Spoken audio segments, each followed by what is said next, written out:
Hello student, তোমাদের এখন রাষ্ট্রবিজ্ঞানের class আছে। আজকের ক্লাসে আমি যেটা আলোচনা করব সেটা হচ্ছে 3 নম্বর অধ্যায় থেকে সবথেকে গুরুত্বপূর্ণ 10টা এমসিকিউ, অর্থাৎ যেগুলো পরীক্ষায় অতি অবশ্যই আসার সম্ভাবনা আছে সেই রকম এমসিকিউ নিয়ে আলোচনা করব 10টা। তার সঙ্গে তোমাদের একটা কনসেপ্ট বুঝিয়ে দেব যে রাষ্ট্র কিভাবে গঠন হয়, এই কনসেপ্টটা বুঝিয়ে দেব এবং তোমাদের 3 নম্বর অধ্যায় থেকে কিছুটা টেক্সটও পড়িয়ে দেব। এর আগে তোমাদের আমি 2 নম্বর অধ্যায়টা পড়াচ্ছিলাম। এই 2 নম্বর অধ্যায় থেকে তোমরা জানো যে বড় প্রশ্ন অর্থাৎ লং অ্যান্সার এবং এসে কেউ থাকে। তোমাদের এই 2 নম্বর অধ্যায় থেকে আমি বড় প্রশ্ন কমপ্লিট করিয়ে দিয়েছি, টেক্সট পড়া কমপ্লিট করে দিয়েছি। তোমাদের 2 নম্বর অধ্যায় থেকে পড়ে থাকে এসে কিউ। তোমাদের এই 2 নম্বর অধ্যায় থেকে এসে কিউটা পরে করাবো, অর্থাৎ 3 নম্বর অধ্যায়টা আলোচনা করা হয়ে গেলে তারপরে 2 নম্বর অধ্যায়ের এসে কিউটা করাবো। কারণ আমি চাইছি তোমাদের সিলেবাসটা একটু এগিয়ে নিয়ে যেতে, কারণ তোমাদের একটু ধারণা এসে গেছে 2 নম্বর অধ্যায় থেকে। এখন কিন্তু 3 নম্বর অধ্যায় থেকে তোমাদের কোনো ধারণাই নেই। এই কারণে আমি 3 নম্বর অধ্যায়টা আগে কমপ্লিট করিয়ে দেব।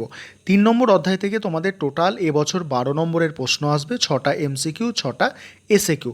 এটা তোমাদের মনে রাখতে হবে। যাই হোক, আজকের ক্লাসটা ভালো করে তোমরা শুনে নাও। আর যেটা বলার আছে যে তোমাদের কিন্তু বুধবার 6 তারিখ তোমাদের রাষ্ট্রবিজ্ঞানের মক টেস্ট আছে ক্লাস 11-এর। তোমাদের আগের মাসে যতটা পড়া হয়েছে, অর্থাৎ 1 নম্বর অধ্যায়ের ছোট প্রশ্ন এবং 2 নম্বর অধ্যায়ের বড় প্রশ্ন, এই নিয়ে 20 নম্বরের মক টেস্ট হবে। আবারও বলছি, তারিখটা কত? 6 তারিখ, 6, 10 আর তোমাদের 21, 6, 10, 21, অর্থাৎ তোমাদের বুধবার কিন্তু মক টেস্টটা আমি নেব। যাই হোক, চলো আজকের ক্লাসটা ভালো করে বুঝে নাও। প্রথমে আসি এমসিকিউগুলোতে। এমসিকিউ প্রত্যেকটা কিন্তু খুব গুরুত্বপূর্ণ, বিভিন্ন বছরেও প্রশ্নগুলো পড়েছে।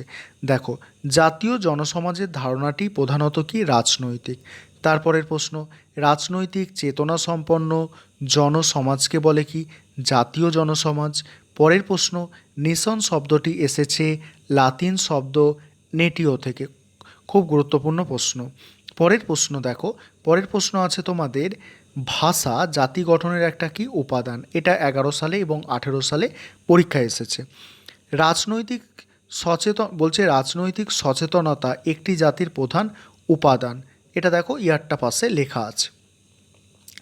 বাংলাদেশের বাঙালিরা একটি কি? বাংলাদেশের বাঙালিরা একটি জাতি। তারপরে এক কথায় বলছে এক জাতি এক রাষ্ট্র।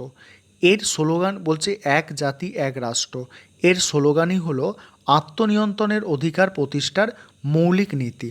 তারপরে আত্মনিয়ন্ত্রণের অধিকার একটি দুমুখো তরোয়াল। কে বলেছে এটা? লর্ড কার্জন বলেছেন। ঠিক আছে। 9 নম্বর প্রশ্ন দেখো, আত্মনিয়ন্ত্রণের অধিকার সমর্থন করেন আত্মনিয়ন্ত্রণের অধিকার সমর্থন করে কি? জাতিভিত্তিক রাষ্ট্র গঠনের দাবিকে।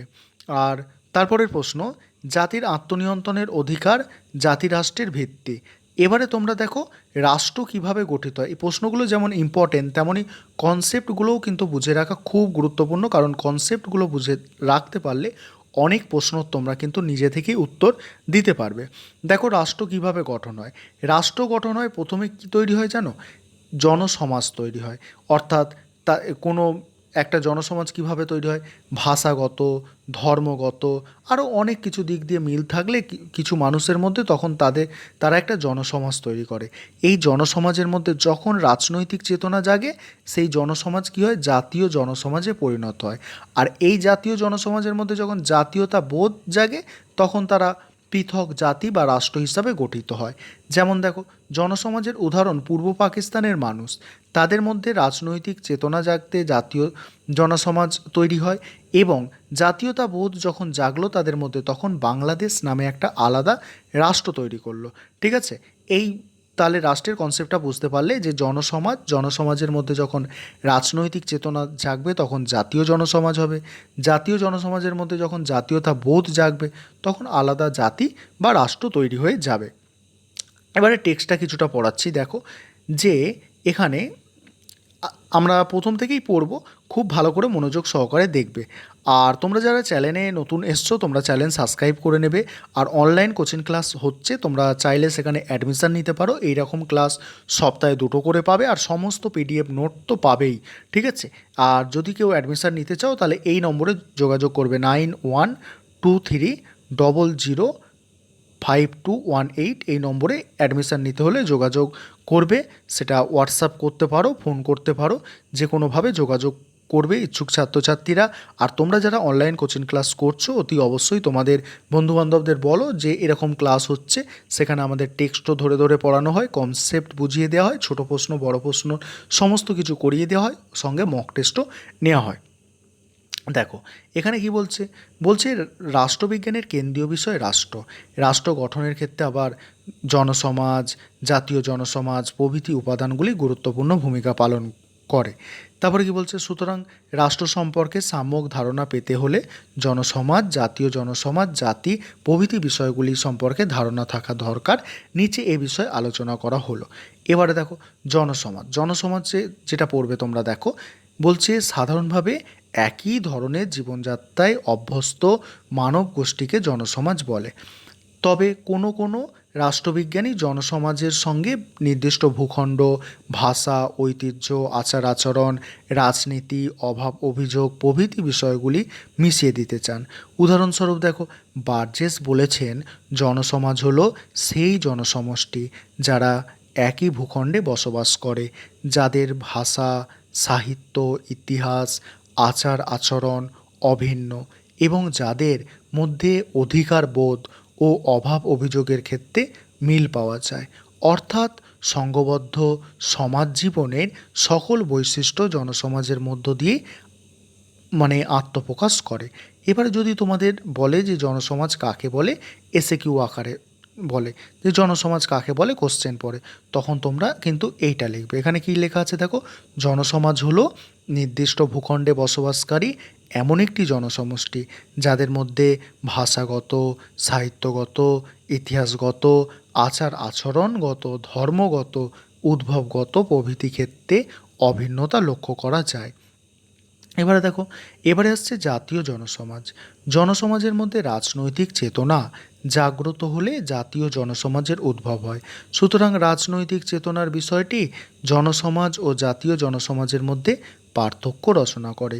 জনসমাজের কোনো রাজনৈতিক চেতনা থাকে না, কিন্তু জাতীয় জনসমাজের রাজনৈতিক চেতনা সম্পন্ন হয়।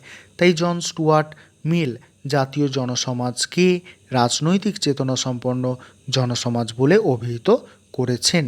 তারপরে দেখো, যদি তোমাদের সংজ্ঞা লিখতে দেয় যে জাতীয় জনসমাজ কাকে বলে, তখন তোমরা কিন্তু এটা লিখবে, ঠিক আছে।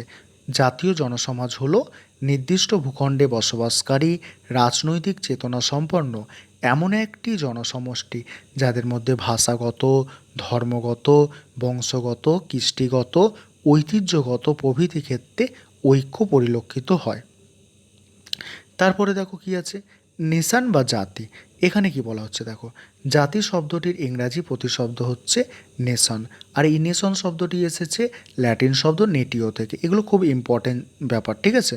ল্যাটিন শব্দ নেটিও থেকে এই জাতি বা নেশন শব্দটি এসেছে। গার্নারের মতে ব্যুৎপত্তিগত অর্থে জাতি হলো এমন একটি জনসমাজ যা একই পূর্বপুরুষ থেকে উদ্ভব। স্তালিন তার মার্ক্সবাদ ও জাতির সাম্য প্রবন্ধে বলেছেন, জাতি হলো ঐতিহাসিকভাবে বিবর্তিত এমন একটি স্থায়ী জনসমষ্টি যা ভাষাগত ঐক্য, ভৌগোলিক সান্নিধ্য, অর্থনৈতিক সমস্বার্থ এবং সমরূপ মানসিকতার ভিত্তিতে গড়ে ওঠে, যা একটি সাধারণ সংস্কৃতির মধ্য দিয়ে আত্মপ্রকাশ করে। রবীন্দ্রনাথ তার লেখা বলছে রবীন্দ্রনাথ তার নেশন কি শীর্ষক প্রবন্ধে, ঠিক আছে। রবীন্দ্রনাথের যদি বলে নেশন কি শীর্ষক প্রবন্ধ কার লেখা, রবীন্দ্রনাথের লেখা। সেখানে কি বলেছে রবীন্দ্রনাথ, নেশন একটি সজীব সত্তা, একটি মানস পদার্থ। এটা কোটেশনের মধ্যে দিতে পারে যে নেশন একটি সজীব সত্তা, মানস পদার্থ। কে বলেছে তখন তোমাদের বলে দিতে হবে কিন্তু তাড়াতাড়ি, যে রবীন্দ্রনাথ ঠাকুর বলেছে। তারপরে কি বলা হচ্ছে দেখো, আধুনিক রাষ্ট্রবিজ্ঞানীরা জাতি শব্দটি একটি ভিন্ন অর্থে প্রয়োগ করেছে। তাদের মতে জাতীয় জনসমাজের মধ্যে রাজনৈতিক চেতনা গভীর হলে জাতির উদ্ভব হয় এবং জাতি পরিণত লাভ করে রাষ্ট্র প্রতিষ্ঠিত হয়। জাতি যখন পরিণত হয়ে যায় তখন রাষ্ট্র প্রতিষ্ঠিত হয়। অন্যভাবে জাতি হলো রাষ্ট্রসহ, বলছে জাতি হলো রাষ্ট্রসহ রাজনৈতিক চেতনা সম্পন্ন জনসমাজ। এবারে গিলক্রাইস্ট কি বলেছেন, এই যে কথাগুলো আছে না, এইগুলো কোটেশনের মধ্যে পরীক্ষায় দিয়ে বলে যে কে বলেছে, তখন তোমাদের অ্যান্সার করতে হয়। যেমন গিলক্রাইস্ট কি বলেছে, জাতি হলো রাষ্ট্রের অধীনস্থ ঐক্যবদ্ধ সুসংগঠিত জনসমাজ। এবারে লর্ড ব্রাইস কি বলেছে, জাতি হলো রাজনৈতিকভাবে সংগঠিত এমন একটি জনসমাজ যা বহিঃশাসন থেকে মুক্ত অথবা মুক্ত হতে সচেষ্ট। আর এই কনসেপ্টটা তো তোমাদের বুঝিয়ে দিয়েছি যে জাতীয় জনসমাজ কি, জাতি কি, ঠিক আছে, এইগুলো তোমাদের কিন্তু বোঝা হয়ে গেছে। আর আশা করি ক্লাসটা তোমরা বুঝতে পারছো। আর তোমরা যারা চাইছো যে অনলাইন কোচিং ক্লাস নেবে, তোমরা যত তাড়াতাড়ি পারো অ্যাডমিশান নিয়ে নিতে পারো।